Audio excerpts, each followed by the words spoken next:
Yep. Hey there, welcome to ATL and 29, a podcast that looks at the NBA from the starting point of Atlanta. My name is Kevin Chouinard. I'm here with Tyler Jones and Glen Willis. We're recording on a Thursday night after the Hawks beat the New York Knicks at home. In a pretty high quality game, I thought, from really both teams. What do you think was the difference in that one, Tyler? Um, the defense for the Hawks, they consistently got stopped in the fourth quarter. Meanwhile, it took them a while. They realized that Jalen Brunson is actually on the floor. And so they started attacking him. Once they got down five, but once they started attacking Brunson just consistently on offense, they consistently got good looks and converted. Meanwhile, their defense just held up, which it did the entirety of the game. The Knicks stopped making every contested 3-pointer they took, which has been a theme for the Hawks this season. But I mean, it was a good win. I think even more important than the win is just how well Jalen Johnson and Zachary Ricochet played in all facets of the game. It just felt like defensively, they did a really like the difference between the Hawks and the Knicks is the Hawks did a really good job of covering for Trey, especially when they tried to post him up, Mikal Bridges against him or Josh Hart. It didn't matter. Like one of either Jalen or Ricochet was just immediately in the lane and forced the Knicks into making passes that they're not elite playmakers. Like they don't have the passing chops to break a double team. You know, when they're facing the baseline, they don't see the full area of the floor. So I thought the game plan all night defensively for the Hawks was pretty good.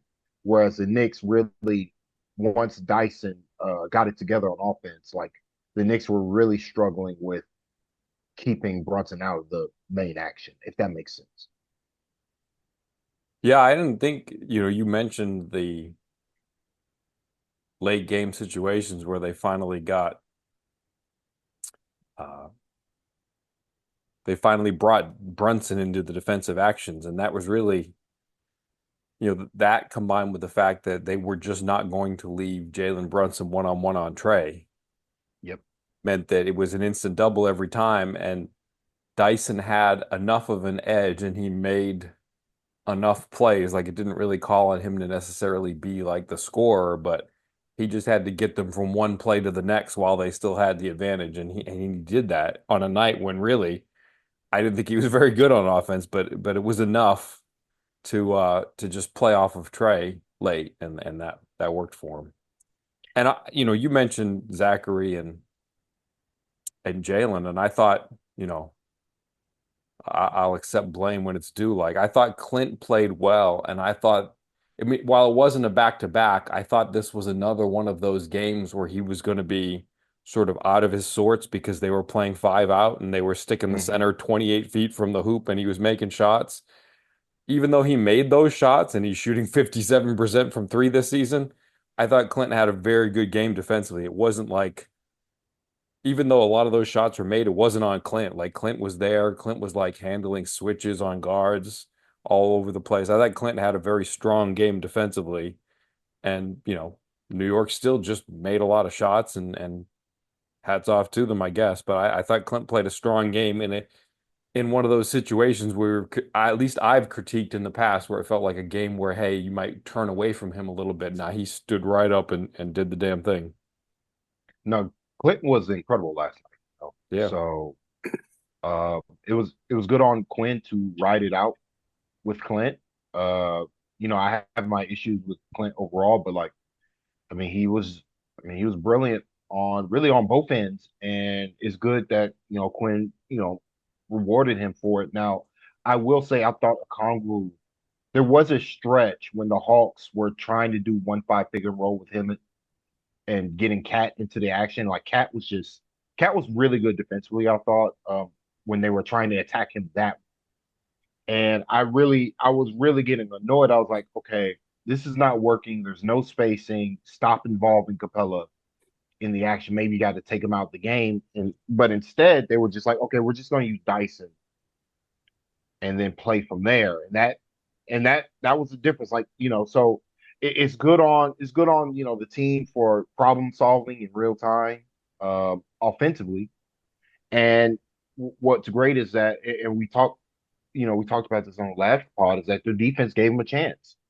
That's a game that if they have a scoring drought like they did in the fourth quarter, they lose. Not only did they win, they should have won by like 8 points. If they weren't just bricking free throws at late, but like they dominated Not after they Clint. were Clint down didn't brick five. any. Clint's been working on those free throws for a couple years now. Whatever he and Bogey did has worked for him, by the way. I Like don't know if Bogey wants credit for that. If you see it, he gets inside the ball and outside, but it it works. works. It It's works. consistent. He He does the shoots. same thing every time. Yeah, he's shooting it with confidence. And funny enough, I think Okongwu does the same thing on his free throws, but he's a better free throw shooter. Uh, but like no, yeah, it was a great game. I bet the environment was incredible. Knicks games are always kind of fun. Bulls games sometimes can be like that too, where it's a mixed crowd. Uh, so it kind of reminds me of high school basketball a bit, where you get the home and away crowds going at each other. Like I don't know, it just felt like that activated a lot of guys to give their best shot. So it was a good game, fun game. Yeah, for me, I think some of the little sneaky kind of sub themes that were big, right? So the Knicks were trying to use cross screens to get trade matched up onto someone a lot bigger than him. And I think twice he took a foul. You know what lets you take a foul in a situation that doesn't kill you? When your point of attack defenders can defend the ball without fouling. The Knicks took 15 free throws in the whole game. Jalen Brunson didn't take a free throw until the fourth quarter.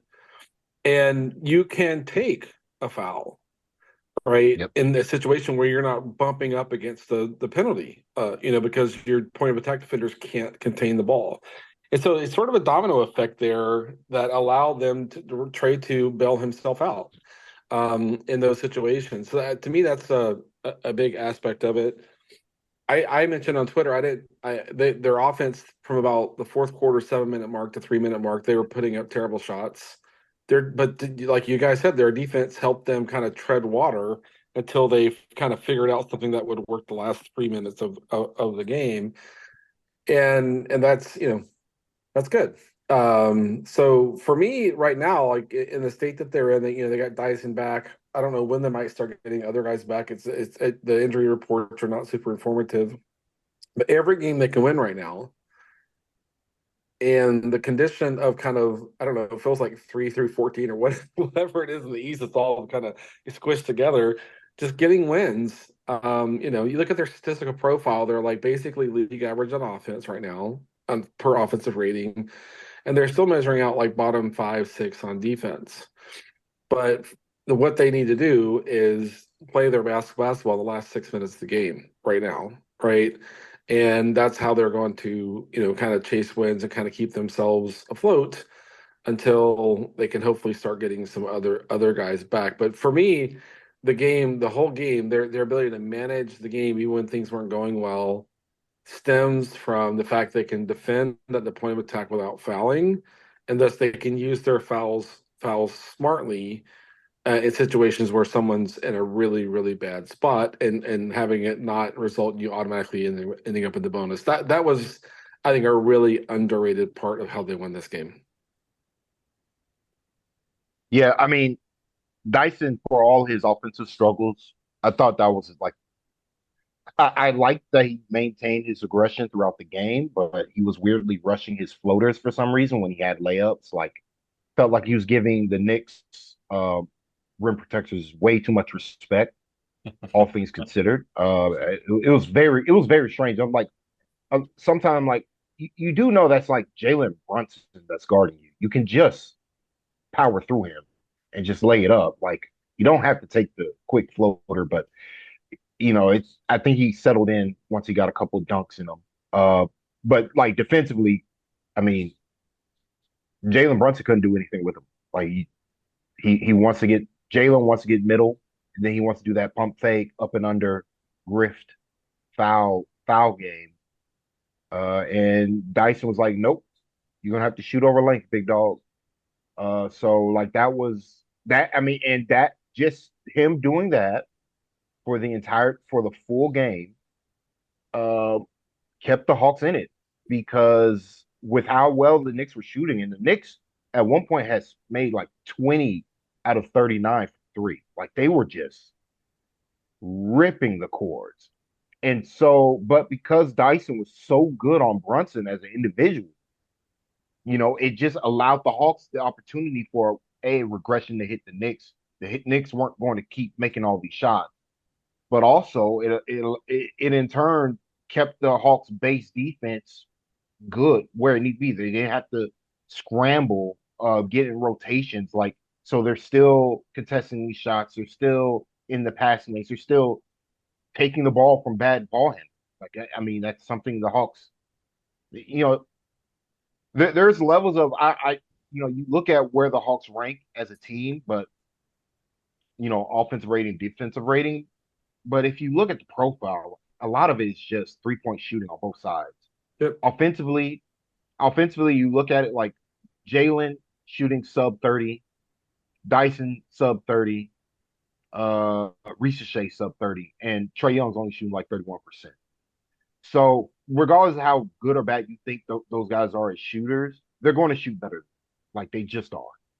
And meanwhile, every team is Steph Curry against them. Like it's like they're playing the best Steph Curry. Like one person is making like 7 threes a night every night against the Hawks. Like, and that will not continue.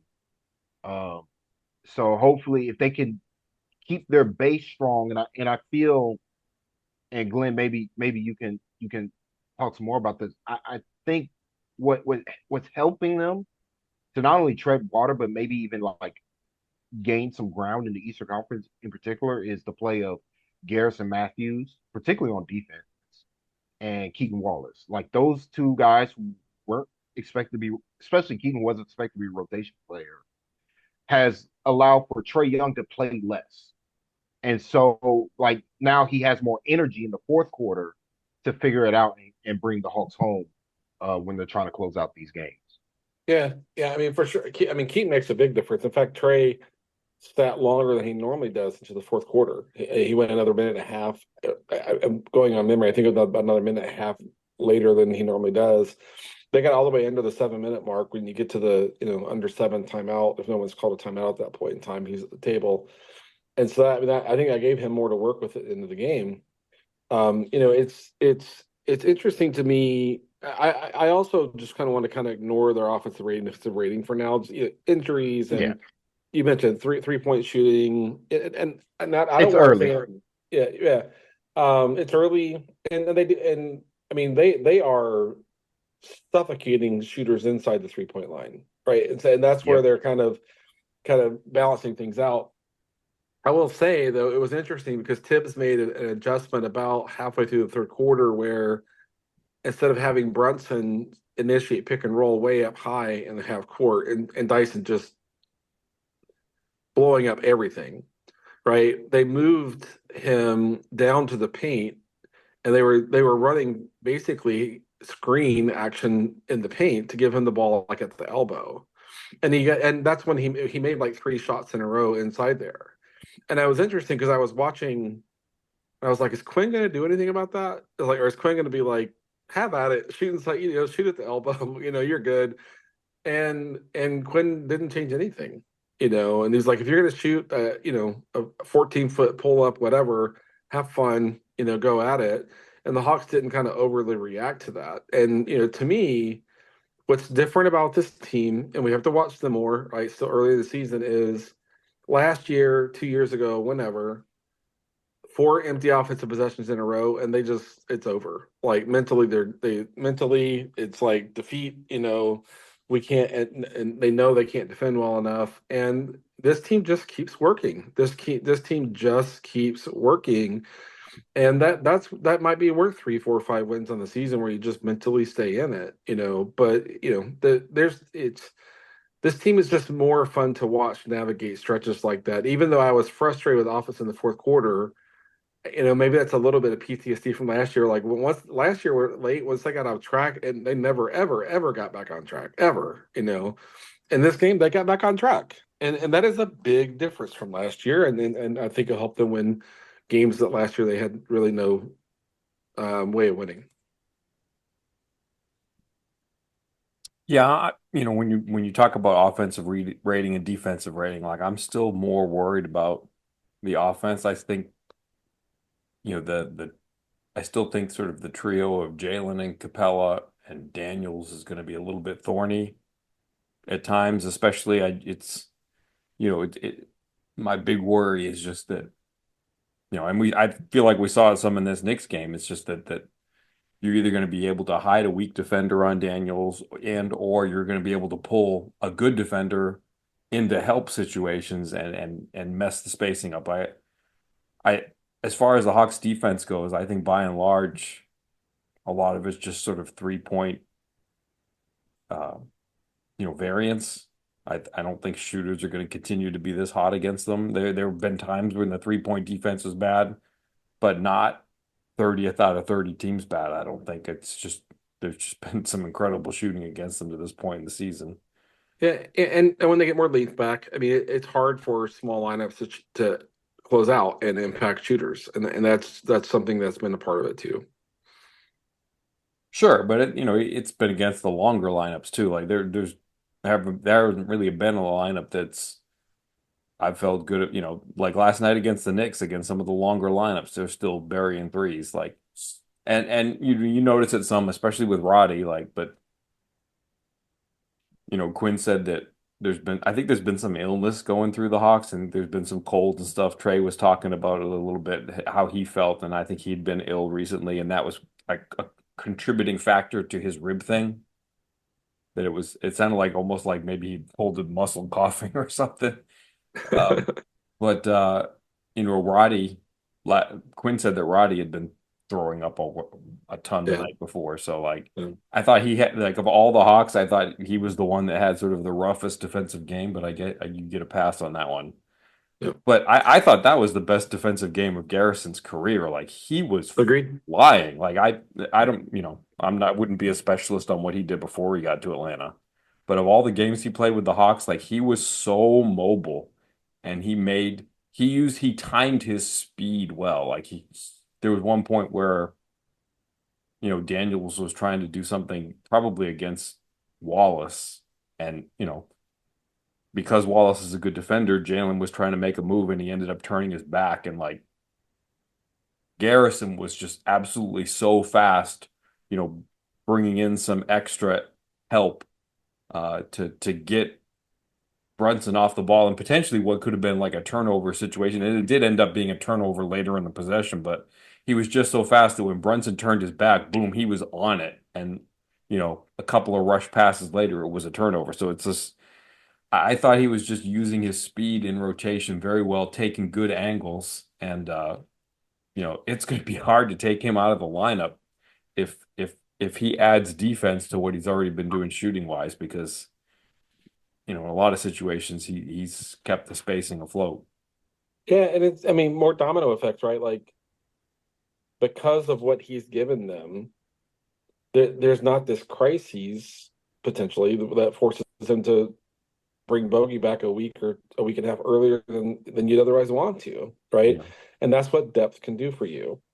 And I think a lot. I think that's huge, And for him to like when the first was a game or two, whatever it was, he didn't play, but clearly he's ready to play. Clearly he was ready to play, and I think that he deserves a lot of credit for that. You mentioned trickle effect, and that the one that I was thinking of, it's not really the same at all, but it was a thought I wanted to hit on before we leave it. It's just like, that the work that Daniels does in a game like that against Brunson. First of all, like Brunson has not had a game like that against the Hawks since he's been a Knick. Like that was the one where I mean that was just a completely different thing than anything that they've had against Brunson and the Knicks together. But I think if you sort of look at what Sadiq Bey had last season and Zachary Rissager has this season. They're doing they're in a lot of the same positions on defense. They're in a lot of the same positions on offense. Well, when you look at the defensive side of that equation, like it benefits Zachary so much to have Daniels there because For he's sure. not having to make decisions in rotation.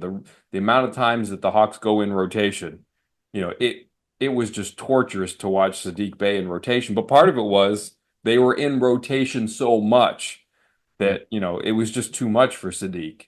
And now they've got, the dually good problem in quotes of having so much better point of attack defense that they're not in rotation all the time. And then Zachary is just a better defender on top of that. But it's going to help his learning curve to be able to focus on just taking care of what he has to take care of instead of just necessarily running all over the floor like a chicken with his head cut off because the defense is springing holes in every spot. But Yeah, but but that a go part, ahead. sorry, Glenn, a part of that is that I got everybody mad. no. No, no, A part of why the Hawks energized. aren't getting in rotation, it's not it Dyson's been incredible, but it's not just Dyson. It's a lot of also Ricochet positioning defensively when he's on the perimeter. Like he's constantly in the driving lane because he knows he has the length and the foot speed to contest any shooter without giving up a driving lane himself. If the ball handler makes the pass, like he knows anywhere on the floor he can get there, and he's confident in it.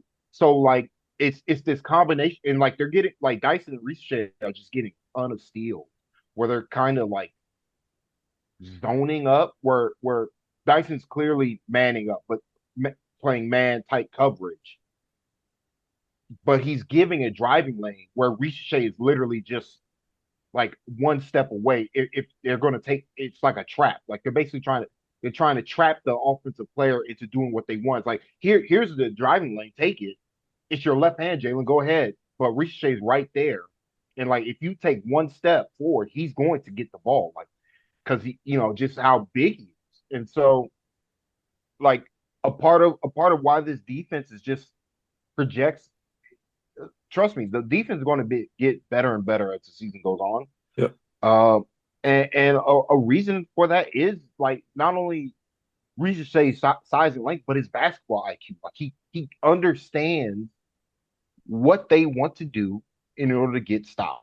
Like he understands what he needs to do as an individual and what the team is trying to do as a team collective to get a stop on a given possession. So like it's not just, even though Dyson, like if he keeps this up, he's going to be on an all defensive team to me without question.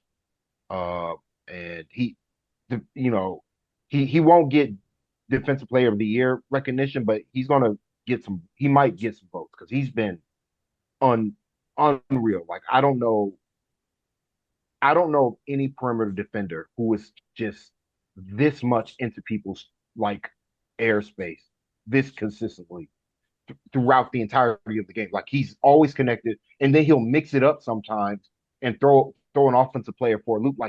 Like combination of size, skill, athleticism, and basketball IQ. Like Dyson has it all on the defensive end, but it helps that he's got like help behind him in somebody like Ricochet and also Jalen Johnson as well, who Yeah. he'll have his some foibles. Sometimes Jalen will, but most of the time Jalen's rock solid to being really good on defense. And I mean Dyson's ability to dig and get back to his man, it's ridiculous. It is Yeah. ridiculous. But the other thing I was to say, the thing that I think really helps Ricochet with Dyson back is, we saw Ricochet defend point guards while Dyson was out, and everything is behind you. So you're blind to everything behind you. And when you're inexperienced, new in the league, it's hard. That's a lot harder than having everything in front of you when Dyson's defending on the ball. Dyson's defending the point guard, and it's just that's an easier ask for where Ricochet is right now. And I have no doubt that in, I don't know, a few months or whatever, like Ricochet's gonna get better and better and better at defending with everything behind him that he can't see. But Daniels is better at that right now, right? And that simplifies Ricochet's role for now. Now, come January, you'd like to think we're gonna play 48 minutes with either Ricochet or Daniels defending point guards, and generating ball. Keaton Williams maybe too, depending upon what they do with his contract. He's gonna run out of days or games and stuff like that. But Daniels helps Ricochet a ton by not having to be the guy, the primary guy for 32 minutes in the game. Ricochet's not ideally, Ricochet's not doing that. That's not to say he can't grow every week and get better every week, but Daniels is just more advanced around that.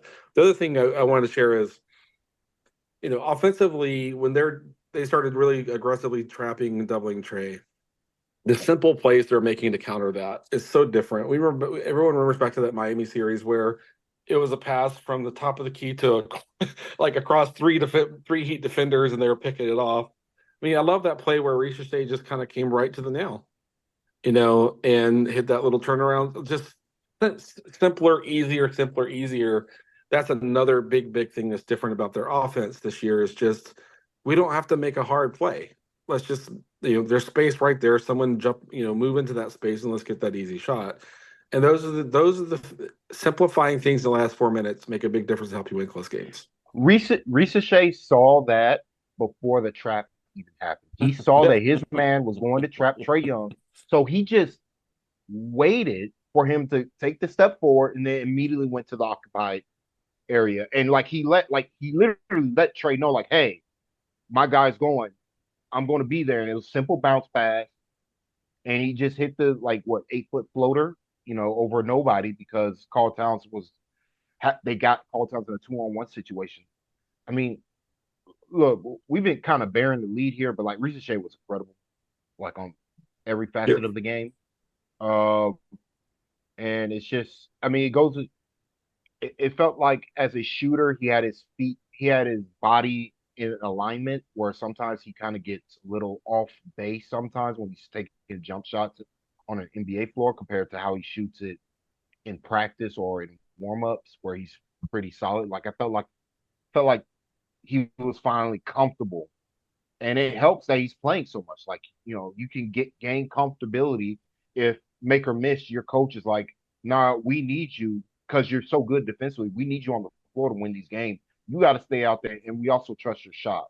So, like, that instills confidence in a player that, hey, I know I know the work I've put in. I know I can make these shots, and it's good that they are finally going down. But Ricochet does stuff with his offhand. I don't remember seeing from basketball players that much where he's very good driving to his left and also finishing with his left hand without having to bring the ball back to his right. Like it's such a value. Like it's one of it's what makes Giannis so dominant as a basketball player. By the way, it's just that Giannis does not need to gather the ball with both hands. He can just go up with one. So if he gets the advantage with either hand, it's over. And like Ricochet, uh, it's not a dunk, but like he's getting to his spots with his left hand. He's very comfortable taking floaters, longer layups, finger rolls with that offhand as if it's his main weapon.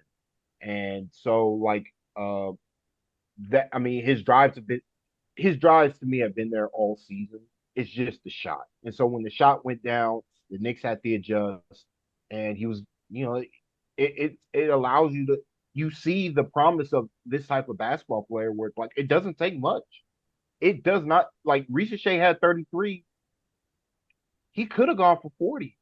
Like it was an easy 33. It wasn't nothing he did was forced. Everything, granted, it was still dependent, but like when you're that big, it's just natural that you're going to be more open. Like you're going to have more space. Josh Hart was just literally too small to guard him, and he took advantage of that. So, like you can see the pathway to success long term for the Hawks with Ricochet, Jalen Johnson, wing forward group with their collection of size and skill.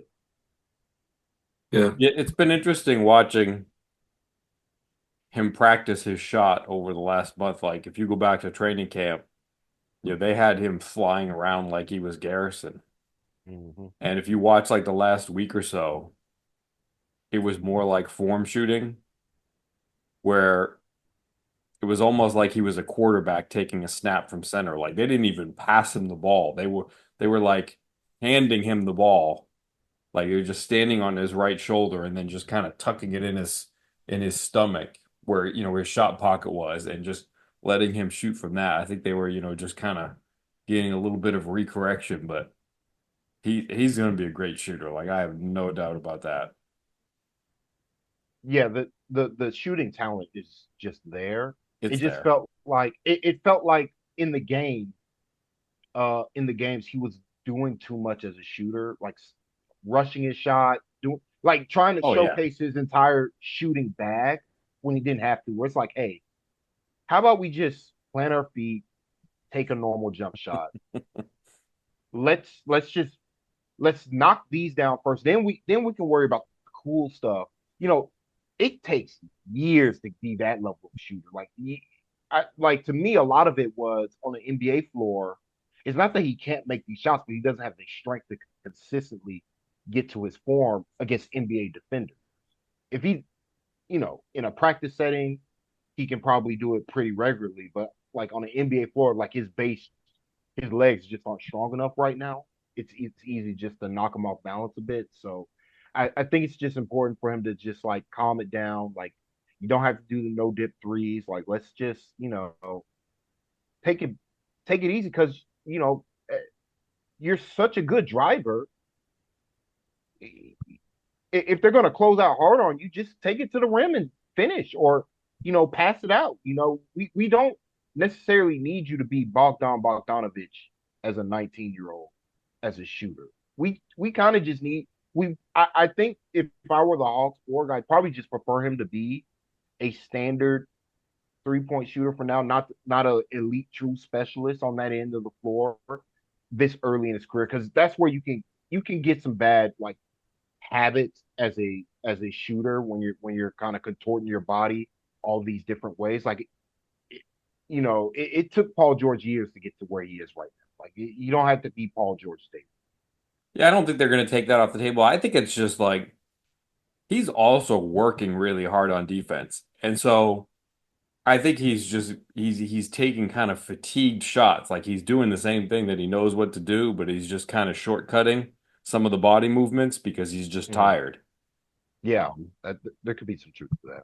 but you're right about his left hand, and he has a knack for making you commit to his right hand, and then he knows that that little left change up at the end where he swings it back left is going to be there, and it's like I like the phrase that you use. It's like a long layup. It's like way too close to call it a floater, but it's just kind of a redirection, and it's just he's 4 feet from the rim, and then he just flicks it, and he's good at it.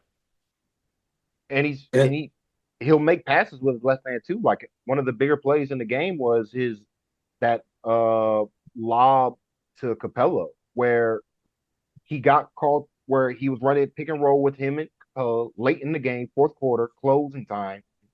I think either the Hawks were down or maybe it was like a small lead, and it wasn't pretty, but he forced Carl Towns to commit to him to switch, and then knowing that Capella had a much smaller defender on him, he just threw a lob. It wasn't towards the rim. It was more towards I'm throwing it in an area where only Capella can catch the ball, as if he's a tight end. Like that's what you see in football a lot of times, where a quarterback will just throw the ball in an area to a bigger offensive player that only he can get in. That's what he did. And he did it with his offhand. I'm like, that's a level of like Reese Shea. We've talked about this so much. He's such a mature player for his age. It's pretty impressive. And so like I'm really happy for him that he finally had a breakout game, just because he's been playing so well. Like he's been playing so well defensively that it's gotten annoying how people, sometimes the outside noise is talking about his game. Where I'm like, Yeah. God, like he's literally the only thing he's not doing is making shots. He makes shots, and like the easy shots, not the hard ones that he can make eventually. But like he's just missing shots he knows he can make, and I think it will snowball in his game. yeah, his processing for a guy who hasn't even played 10 NBA games is ridiculous. It's ridiculous. Yeah. And footwork, like the other Yeah. part of that left-handed game that he has is like, he measures his steps, and even though he's not the strongest, he's just his footwork is clean enough to just locate him to the right places. And the shot making, it's coming. It's coming. Oh yeah, Yeah. So yeah, last thing for me on the Knicks side, man, they missed DiVincenzo. Like I Oh, mean, yeah. you maybe have to go get a guy like Towns or whatever because last year in the playoffs it was all Brunson on offense. But man, they missed DiVincenzo. They missed Grimes too. They missed both of those guys. And McBride's not a point guard, and they don't. And Mikal Bridges is not a point guard, and they don't have anybody else. So I don't know if they're going to lean more into Cat's playmaking. Not really what Tibbs did in Minnesota. I lived in Minnesota. I watched a bunch of games while Tibbs and Cat were there. But man, Nick's guard play is going to hold them back. I Yeah, haven't seen much of Detroit this season. Is there anything that you're looking forward to coming into this? They're playing hard, yeah, and they're learning and growing. So it's just not one I would take for granted at all. they're much better. Yep. Their offensive process is just better in general. Uh, they have real coaching. Like, there's no nice way to put it. Not that Monty Williams hadn't been a great coach in this league, but like based on what I mean, it helps that Jaden Ivey is a part of their team now, and they got it really helps Cade take pressure off Cade that they have another guard who can get to the front of the rim. Because like that's not something Cade can really do that well. But Jaden's like just he's creating opportunities, he's making life easier for him and for the rest of the team. And like it's a good two-man unit. Now their defense is trash, but Yeah. Yeah. offensively they are like a real NBA team now, which is not something you could say. Yeah, it's a little like OKC. Cade is angles kind of like Shea, not to the same degree, but he's playing angles and getting to his spots like Shea does. Yeah. Ivy's just strong. Ivy is just really, really strong. That's a little bit like Dort, like Ivy's more guard skilled than Dort is, Right. but it just takes some of the pressure off of Cade having to deal with being physically initiating all the time. It helps Cade a lot. That's So exciting. it'll be interesting to see what the Hawks do defensively. Do they Where do you play? think Daniels will be? I Probably Cade. probably Cade, yeah. Since he's the primary ball handler. Uh, Risa Shea might guard Ivy, but we'll see. That'll be an interesting test for him as a Yep. player. I think. Oh, one more thing about Risa Shea. God, I meant to bring this up earlier. Like defensively, him stonewalling Karl Anthony Towns on the drive, that was incredible. Like it, for a guy who's not that strong and clearly not that strong, he's very good at like stuffing guys if they're trying to like physically overpower him. Like it's again, it's just one of the more impressive things that you see, and you don't usually see that type of stuff from a 19. Well Yeah, said. he can kind of stumble his way through it even after the bump, and it's not particularly graceful, but he's just kind of keeping his length in the picture and then using it. It's like, okay.